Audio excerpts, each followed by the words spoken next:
Hello, everyone. I'm Stephen West. This is Philosophize This. These are things we can witness in our everyday lives. For example, under the dictates of mass culture, everyone is a critic. Everyone has an equal say in whether something was good or not. You go out to a restaurant with some friends, and it doesn't matter whether someone even cares about food, if food's their biggest passion in the entire world, or if they're literally eating ham and cheese Hot Pockets for every meal. Everyone has a say. Everyone gets a Yelp review, and everyone's input deserves equal time. Ortega's going to say this is nonsense. For us to preserve all the good things that we want to preserve about equality as a central focus of society, we don't got to play this game where everybody's opinion is equally valid regardless of their experience. You know, you may want me to be your resident philosophy podcaster, but you wouldn't want me to be your brain surgeon.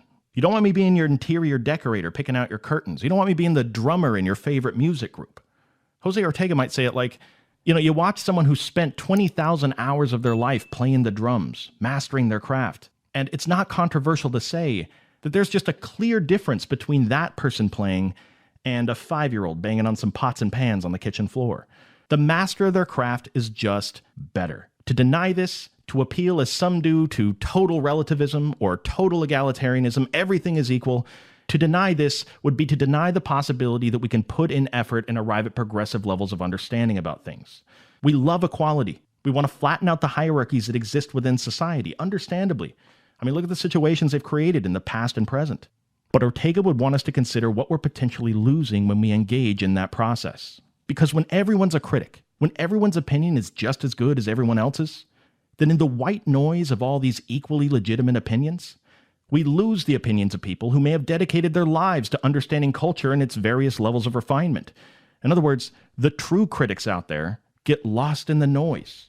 Another example, mass religion. When everyone is a Christian, simply by virtue of showing up to church on Sunday, then we lose the distinction between a Christian that spends every day living a life of spiritual development and someone who just shows up, says a few Hail Marys on Easter Sunday, and then goes home and beats the elderly. This is something Kierkegaard was very concerned about during his time. Both are technically Christians, right? Both are spiritual people. But we lose the moral exemplar in that ocean of self-justified mediocrity. To Ortega, it really does become a quantitative versus qualitative distinction. Quantitatively, we are way more inclusive now to the average person. Way more people can participate in activities across culture. And that's a good thing at one level. But by flattening out society, we lose something on the qualitative side of things. Another example of this, mass education. Quantitatively, we have more people than ever before going to university gaining technical expertise. But qualitatively, how many of these people are going to school because they're passionate about educating themselves, because they want to be part of a tradition that's valuable to maintain for the entire world we live in? And how many of them are going to college because that's simply the next checkbox on a list given to them by their parents, or because they just want to get a job somewhere? Again, quantitatively an improvement, qualitatively something to consider.